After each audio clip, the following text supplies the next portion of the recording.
ውድ የልዑል እግዚአብሔር ቤተሰቦች የእናታችን የቅድስት ድንግል ማርያም የአስራት የበኩራት ልጆች እንኳን ለቅዱስ አማኑኤል ወርሃዊ መታሰቢያ ክብረ በዓል በሰላም በጤና ደረሳችሁ። ሚዲያችንን ሰብስክራይብ፣ ላይክ እንዲሁም ሼር በማድረግ እንዲሁም ደግሞ አዲስ የከፈትነውን ስንክሳር ሚዲያችንን ሰብስክራይብ በማድረግ ልትተባበሩ ስንል በልዑል እግዚአብሔር ስም በትህትና ቃል እናሳስባለን። ከዚህ በመቀጠል የጌታችን የአምላካችን የመድኃኒታችን የኢየሱስ ክርስቶስ የቅዱስ አማኑኤልን ንባብ እንዲህ በማለት እናሰማለን። የምስራች ድምጽና የጨለማው መጋረጃ። ዘመኑ የጨለማ የሐዘንና የዋይታ ዘመን ነበር። በምድር ላይ የሚኖሩ የሰው ልጆች በሙሉ የኃጢአትና የሞት ከባድ ቀንበር በትከሻቸው ላይ አርፎባቸው የነፍስ ረፍት አጥተው በባርነት የሚማቅቁበት ያ አሳዛኝ ወቅት ነበር። ከገነት ከተባረረበት ዕለት ጀምሮ የሰው ልጅ አምላኩን ናፈቀ። መቼ ይሆን ከዚህ የሲኦልና የዲያብሎስ ባርነት ነፃ የምወጣው ያለ በትካዜና በእንባ ዘመናትን አሳለፈ። ምድር በበደል ረክሳ ሰማይ ዝም ያለች በሚመስልባት በዚያች አስጨናቂ ሌሊት ግን በሰማያዊው ዙፋን ዘንድ ታላቅና ድንቅ የሆነ የፍቅር ምስጢር ይፈጸም ዘንድ ጊዜው ደረሰ።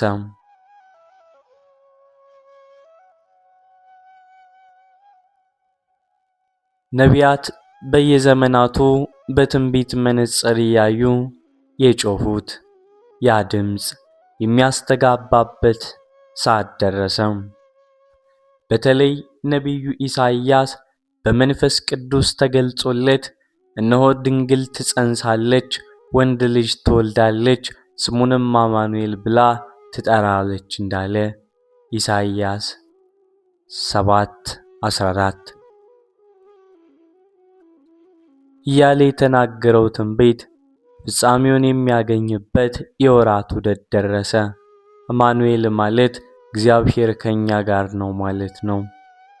ይህ ስም እንዲሁ ተራ መጠሪያ ሳይሆን የሰማይና የምድር ፈጣሪ የሆነው አካላዊ ቃል የሰውን ሥጋ ለብሶ ከሰዎች ጋር ሊኖር፣ ሊያስተምር፣ ሊፈውስና በመጨረሻም ራሱን መስዋዕት አድርጎ ሊያድን የመጣበት የታላቁ ምስጢረ ሥጋዌ መጀመሪያ ነበር።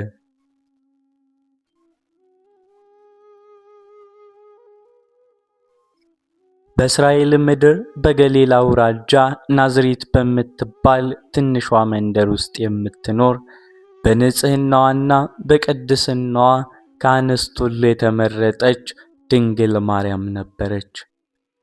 መልአኩ ቅዱስ ገብርኤል ከሰማየ ሰማያት በክብር ወርዶ ደስ ይበልሽ፣ ጸጋ የሞላብሽ ሆይ ጌታ ከአንቺ ጋር ነው ብሎ የምስራቹን ባበሰራት ጊዜ የሰው ልጅ ታሪክ አዲስ ምዕራፍ ያዘ። ያ በሰማያት በኪሩቤልና በሱራፌል መንበር ላይ የሚቀመጠው እሳተ መለኮት የሆነው አምላክ ዓለምን ለማዳን ሲል ራሱን ዝቅ አደረገ። በቅድስት ድንግል ማርያም ማኅፀን ውስጥም አደረ። ይህ በእንዲህ እንዳለ በወቅቱ የነበረው የሮም ቄሳር አውግስጢኖስ የዓለም ሕዝብ ሁሉ እንዲጻፍ አዋጅ አወጣ። በዚህ ምክንያት እያንዳንዱ ሰው ወደ ትውልድ ከተማው መሄድ ነበረበት። አረጋዊው ዮሴፍና ነፍሰ ጡር የነበረችው ቅድስት ድንግል ማርያምም ከናዝሬት ተነስተው ወደ ዳዊት ከተማ ወደ ቤተልሔም ረጅምና አድካሚ ጉዞ ጀመሩ።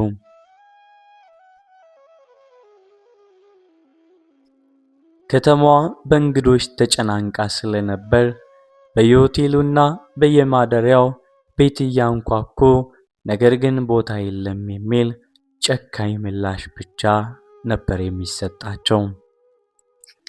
የዓለም ጌታ የፍጥረታት ሁሉ ባለቤት ሊወለድ ሲል የሚያርፍበት አንድ ትንሽ እንኳን ቤት አጣ።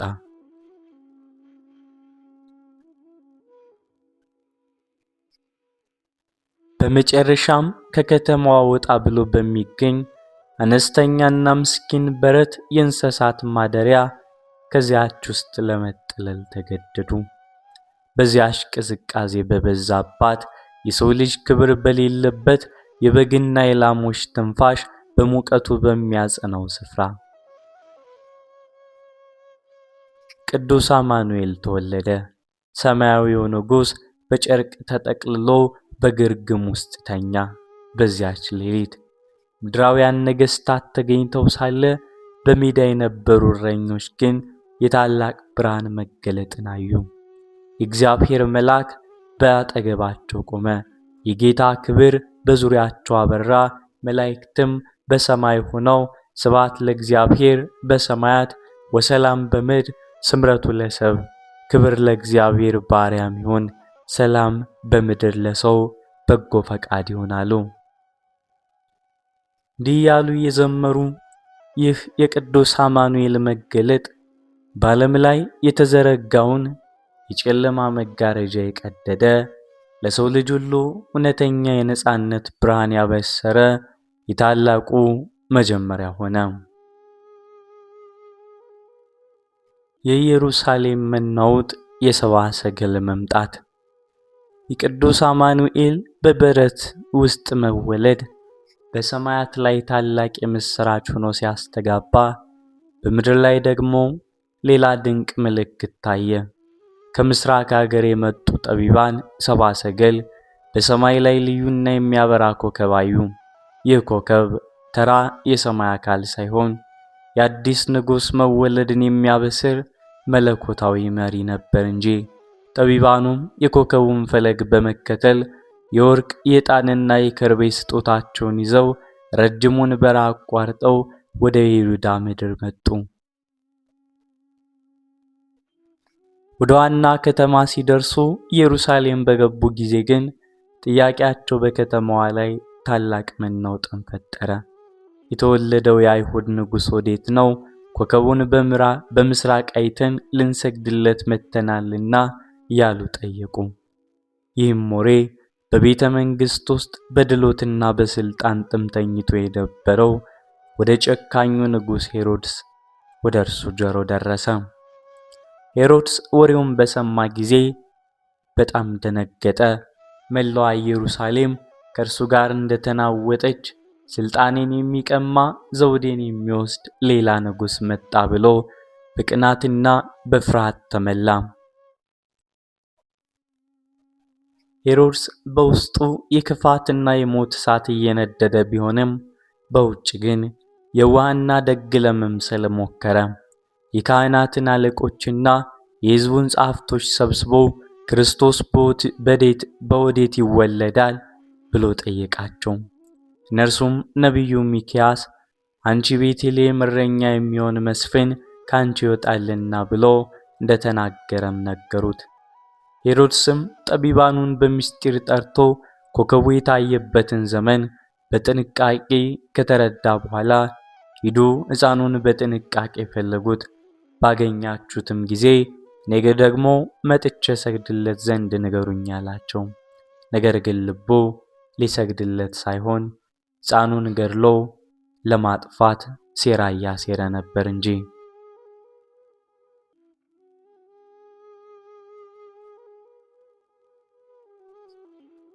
ሰብአ ሰገል ወደ ቤተልሔም ሄደው ሕፃኑንና እናቱን ድንግል ማርያምን አገኟቸው። ተደፍተው ሰገዱለት። ሀብታቸውንም ከፍተው እጅ መንሻ ቀረቡለት።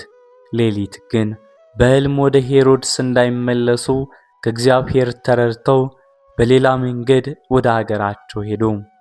ሄሮድስ ጠቢባኑ እንደተሳለቁበት ባወቀ ጊዜ ቁጣው ማዕበል ሆነ። ዙፋኑን ለማስጠበቅ ሲል በቤተልሔምና በአካባቢዋ ያሉትን የ2 ዓመትና ከዚያ በታች የሆኑትን ንጹሐን ሕፃናት በሙሉ እንዲታረዱ ጨካኝ ትእዛዝን አስተላለፈ።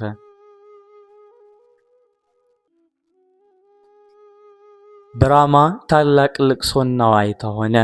እናቶች ስለ ልጆቻቸው አለቀሱ፣ መጽናናትም አልፈለጉም። ነገር ግን የሰው ልጅ ክፋት የእግዚአብሔርን ዕቅድ ሊያደናቅፍ አይችልም። ሄሮድስ ጭፍሮቹን ከመላኩ በፊት የእግዚአብሔር መልአክ በሕልሙ ለዮሴፍ ተገልጦ ሄሮድስ ሕፃኑን ሊገድለው ይፈልገዋልና ተነሳ፣ ሕፃኑንና እናቱንም ይዘ ወደ ግብፅ ሽሽ፣ እስክነግርህ ድረስ በዚያ ተቀመጥ አለው።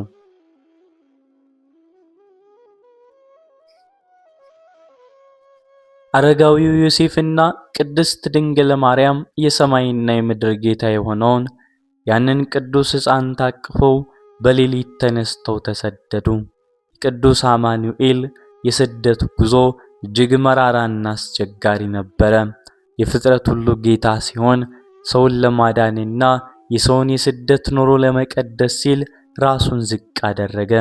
በዚያ በለጋውና በዚያች ሰው በማይኖርበት በረሃ መካከል በነፋሱና በብርዱ በውሃና በጥሙ በድካም እየተጓዙ ወደ ስደት ምድር አመሩ።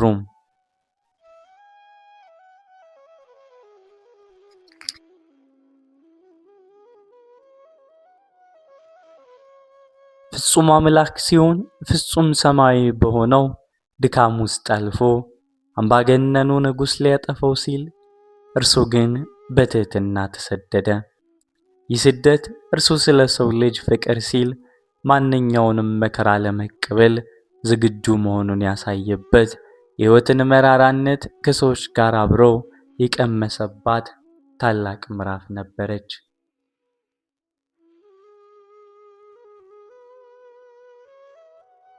የጨካኙ ንጉሥ ሄሮድስ ዘመን አብቅቶ የሞት ዜናው በግብፅ በረሃ ለነበሩት ቅዱሳኖች ተሰማ። የእግዚአብሔር መልአክ ዮሴፍን የሕፃኑን ነፍስ የፈለጉት ሙተዋልና ተነሳ፣ ሕፃኑንና እናቱን ይዘ ወደ እስራኤል ሀገር ተመለስ አለው። ቅዱስ አማኑኤል እናቱንና አረጋዊውን ዮሴፍ ተከትሎ ወደ ተቀናችው የናዝሬት ከተማ ተመለሰ። በዚያ በጸጥታና በትህትናም አደገ። ጊዜው ሲደርስ ዕድሜው 30 ሲሆን ለዓለም የተገለጠበት መለኮታዊ ተልእኮ በይፋ መጀመሩን አበሰረ። ወደ ዮርዳኖስ ወንዝ በመሄድ በነቢዩ ዮሐንስ እጅ ተጠመቀ። በዚያች ሰዓት ሰማይ ተከፈቱ፣ መንፈስ ቅዱስ በርግብ አምሳል ወረደለት። ከሰማይ በእርሱ ደስ የሚለኝ የምወደው የማፈቅረው ልጄ ነው የሚል የአብ መለኮታዊ ድምፅ ተሰማ። ይህ ጥምቀት የአገልግሎቱ መጀመሪያም ብቻ ሳይሆን በኃጢአት የቆሸሸውን የሰው ልጅ ማንነት ለማደስና ለመቀደስ የተደረገ ታላቅ ምስጢር ነበር።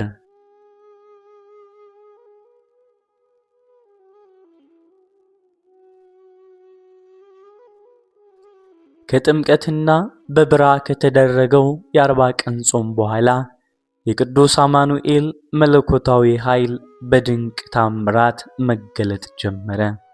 የመጀመሪያው ታላቅ ምልክት ያደረገው በገሊላ አውራጃ በምትገኝ የቃና ከተማ ቃና ዘገሊላ አንድ የሰርግ ድግስ ላይ ነበር።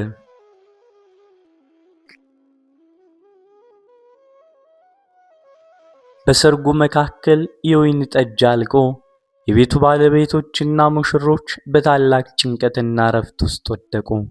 የሰዎች ጭንቀት ሁልጊዜ የሚያሳስባት እናቱ ቅድስት ድንግል ማርያም ወደ ልጇ ቀርባ የወይን ጠጅ እኮ የላቸውም። አማኑኤል እዚያ የነበሩትን 6 የድንጋይ ጋኖች በውሃ እንዲሞላቸው አዘዘ። ውሃው እስከ አፋቸው ከተሞላ በኋላ አሁን ቀድታችሁ ለአጋፋሪው ስጡት አሏቸው። አገልጋዮቹ ቀድተው ሲሰጡት የአተራ ውሃ ወደ ምርጥና ጣፋጭ ወይን ጠጅ ተለውጦ ነበር። ይህ ታምር የጎደለው የመሙላት ሐዘንን ወደ ደስታ የመለወጥና የሰው ልጅ ረፍት የመሸፈን መለኮታዊ ስልጣን እንዳለው ያሳየበት የመጀመሪያ ድንቅ ሥራው ነበረ። ደቀ መዛሙርቱ ክብሩን ባዩ ጊዜ በእርሱም አመኑ። የነፍስ የሥጋ ፈዋሽ ዕውራንን የማብራት፣ ሙታንን የማስነሳት፣ ለምጻሞችን ከለምጻቸው ማንጻት፣ ጎባጦቹን ማቅናት።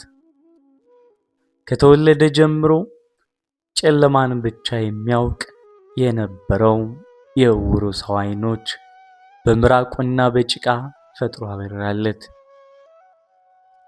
ያ ሰው ለመጀመሪያ ጊዜ የሰማዩን ሰማያዊነት፣ የፀሐይንና ብርሃን፣ የፈዋሹን የአማኑኤል ፊት በዚያች ቅጽበት አየ።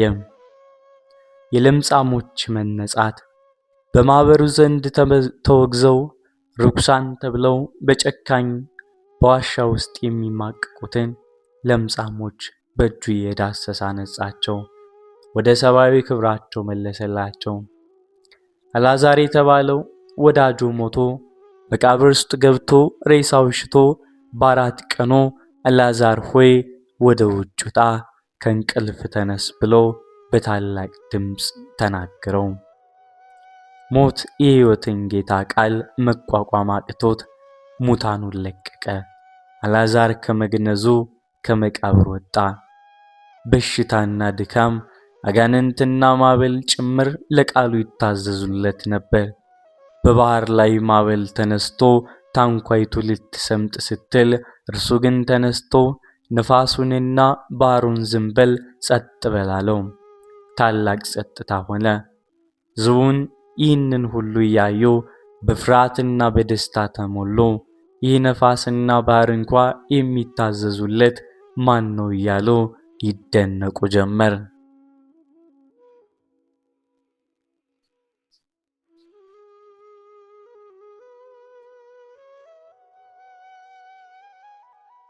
ቅዱስ አባታችን አማኑኤል ያደረጋቸው ድንቅ ታምራቶች፣ በተለይ የ4 ቀን የቆየው አልዓዛርን ከመቃብር ማስነሳቱ በመላው ይሁዳና ኢየሩሳሌም ታላቅ መነቃቃትን ፈጥሮ ነበር።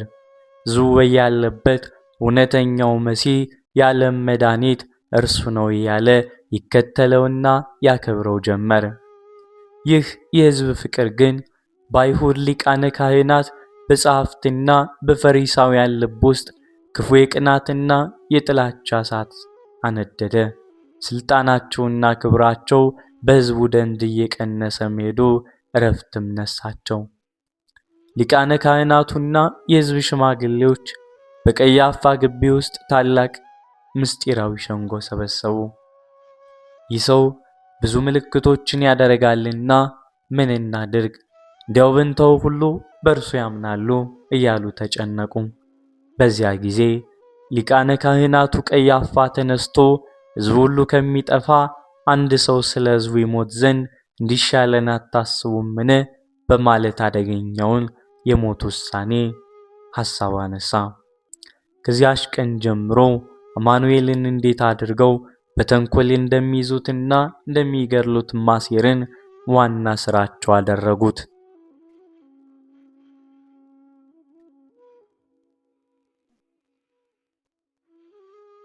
አማኑኤል ግን ከሕዝቡ የሚሰወርበትና የሰማይ ምስጢር የሚገለጥበት ሰዓት መቃረቡን ያውቅ ስለነበር የክፋቱ ማዕበል ከውጭ ብቻ ሳይሆን እርሱ ካስጠጋቸውና አብረውት ከሚቀበሉ ድንቅ ደቀ መዛሙርት መካከል በቅሏል። ከ12ቱ አንዱ የሆነው የአስቆሮቱ ይሁዳ በገንዘብ ፍቅርና በሰይጣን ምክር ልቡ ተሸነፈ። ይሁዳ በምስጢር ተነስቶ ወደ ሊቀ ካህናቱ ዘንድ ሄደ። ምን ልትሰጡኝ ትወዳላችሁ? እኔም አሳልፌ ሰጣችኋለሁ አላቸው።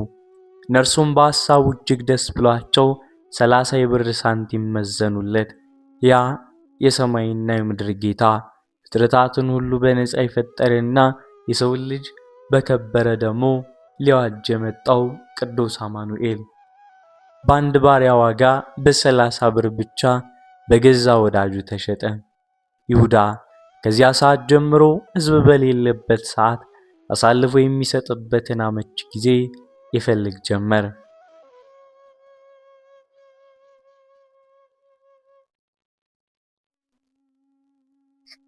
የፋሲካ በዓል በደረሰ ጊዜ አማኑኤል ከደቀ መዛሙርቱ ጋር በአንድ አዳራሽ ውስጥ ተቀመጠ።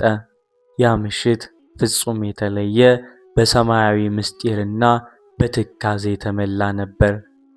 ከመብል በኋላ እንጀራውን አንስቶ ባረከ፣ ቆርሶም ለደቀ መዛሙርቱ ሰጣቸውና እንካችሁ ብሉ፣ ይህ ስለ እናቶች የሚሰበር ሥጋዬ ነው አላቸው።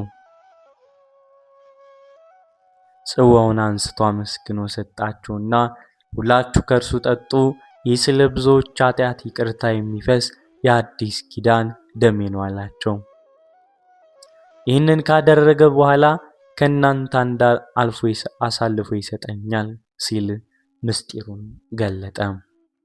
ከአራቱ በኋላ አማኑኤል ደቀ መዛሙርቱን ይዞ ከኢየሩሳሌም ውጭ ወደምትገኘው የወይራ ዛፎች ወደሞሉባት የጌቴሴማኒ የአትክልት ስፍራ አመራ። በዚያም ነፍሱ እጅግ እስከ መሞት ድረስ አዘነች።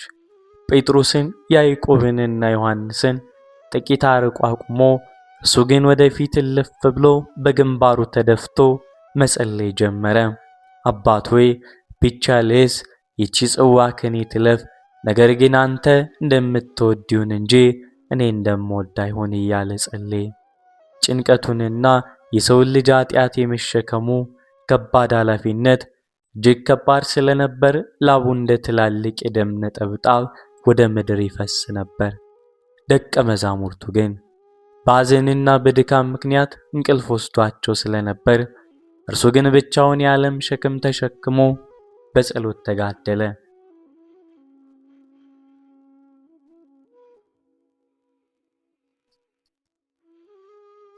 ጸሎቱን ጨርሶ ወደ ደቀ መዛሙርቱ ሲመለስ እነሆ ይሁዳና መብራት የያዙ ሰይፍና ዱላ የጨበጡ የሊቃነ ካህናቱ ጭፍሮችና ወታደሮችን አሰልፎ መጣ።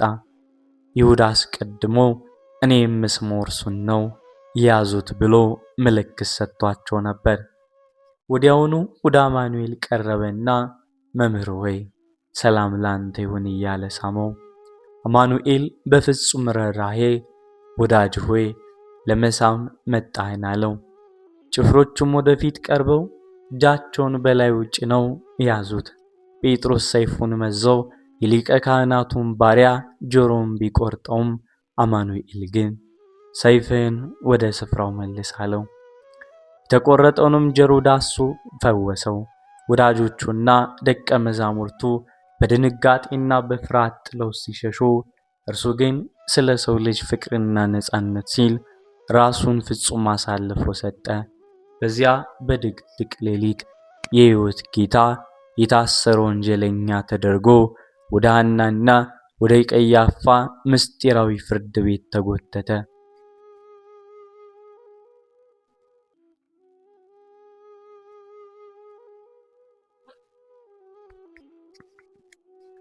ያ በጌቴሴማኒ የተጀመረው የክህደት ሌሊት ሳያበቃ ቅዱስ አማኑኤል እጆቹ በሰንሰለት ታስረው እንደ ወንጀለኛ እየተጎተተ መጀመሪያ ወደ ቀድሞው ሊቃነ ካህናት ወደ ሐና በመቀጠል ወደ ቀያፋ ግቢ ተወሰደ።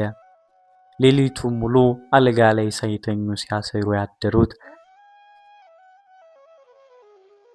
የሕዝብ ሽማግሌዎችና ጸሐፍት በሙሉ ተሰብስበው ነበር።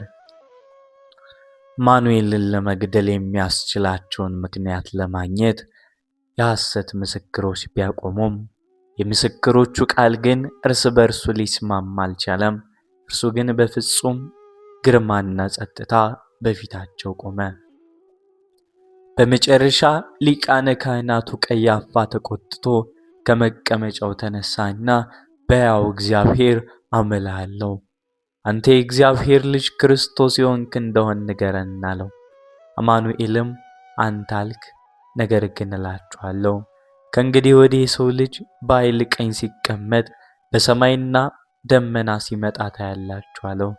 በዚህ ጊዜ ቀያፋ ልብሱን ቀደደ፣ ጌታን ሰደበ። ከእንግዲህ ወዲህ ምስክሮች ምን ያስፈልጉናል? ምን ይመስላችኋል? እያለም ጮኸ። በሸንጎ የነበሩትም ሁሉ ሞት ይገባዋል እያሉ በአንድ ድምፅ ፈረዱበት። ፊቱ ላይ ይተፉበት፣ በጡጫም ይመቱት ነበር። ዓይኑንም ሸፍነው ክርስቶስ ሆይ በጥፊ የመታ ሰው ማን ነው?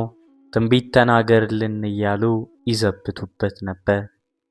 ማለዳ በሆነ ጊዜ የአይሁድ መሪዎች የመግደል ስልጣን ስላልነበራቸው አማኑኤልን አሳልፈው ወደ ሮማዊ ገዥ ወደ ጶንጥዮስ ጲላጦስ አደባባይ ወሰዱት። ጲላጦስ አማኑኤልን በጥንቃቄ መረመረው። ነገር ግን ምንም ጥፋት በደልም አላገኘበትም።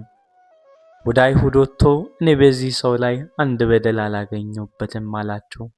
ነገር ግን በምቀኝነት እንዳሳለፉት ያውቅ ስለነበር በበዓሉ ቀን አንድ እስረኛ የመፍታት ልማድ ስላላቸው የታወቀውን ነፍሰ ገዳይና ሽፍታ በርባንን ከኢየሱስ ጋር አቆመና ማንን ልፍታላችሁ ትወዳላችሁ ሲላቸው በርባን ወይ ክርስቶስ ብሎ ሲጠይቃቸው የካህናት አለቆች ሕዝቡን አበላሹት። መላው ሕዝብ በአንድ ድምፅ በርባንን ፍታልን፣ ይህንን ግን ስቀለው ስቀለው ስቀለው እያሉ ጮኹ። ጲላጦስ ክርስቶስ የተባለው ኢየሱስን ምን ላድርገው ሲላቸው ጲላጦስ ሁከት እንዳይነሳ በመፍራት ውሃ አንስቶ እኔ ከዚህ ጻድቅ ሰው ደም ንጹሕ ነኝ እያለ በሕዝቡ ፊት እጁን ታጠበ። ሕዝቡ ደግሞ በእኛና በልጆችን ላይ ይሁን እያሉ ያ መርገም በራሳቸው ላይ ተቀበሉ። ጲላጦስም በርባንን ፍታላቸው፣ አማኑኤልን ግን እንዲገረፍ አሳልፎ ሰጡ።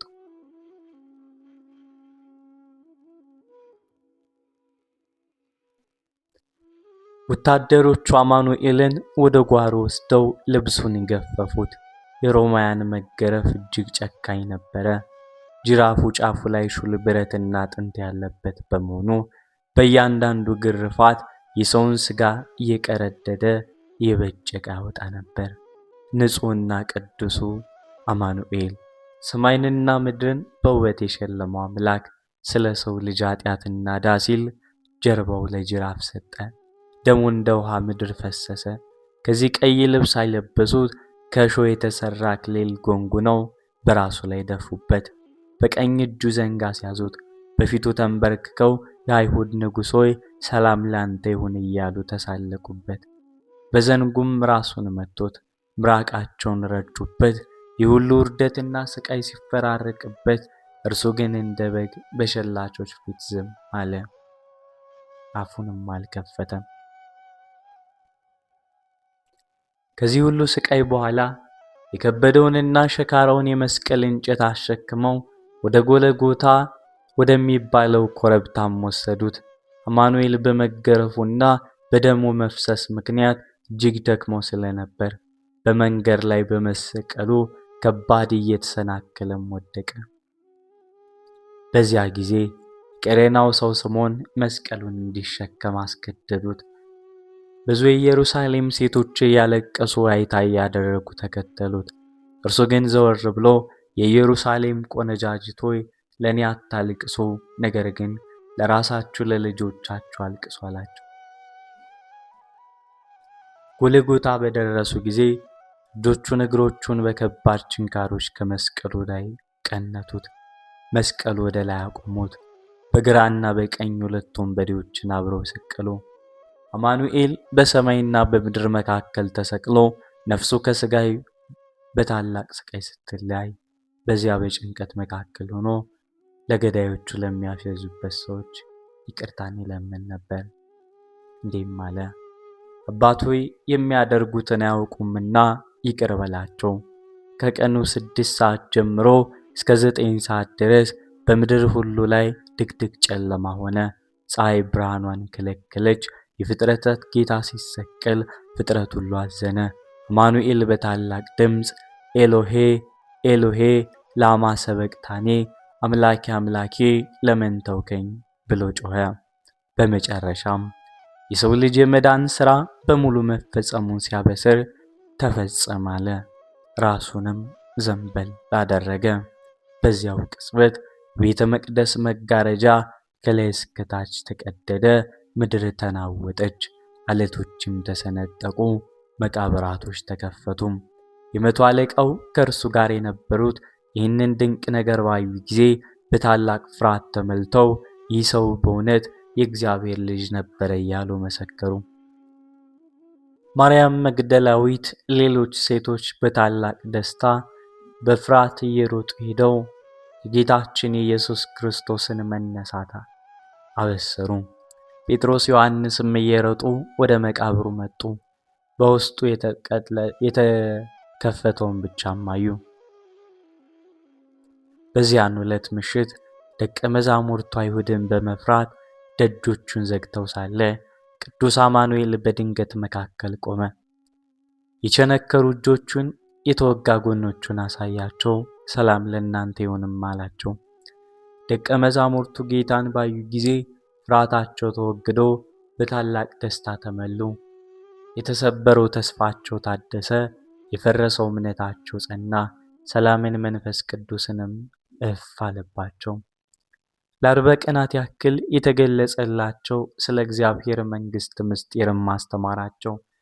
በመጨረሻ በደብረ ዘይት ተራራ ላይ ሳሉ እጆቹን አንስቶ ባረካቸው። እነርሱም እያዩት ወደ ሰማይ አረገ፣ ደመናም ከዓይናቸው ሰወረችው።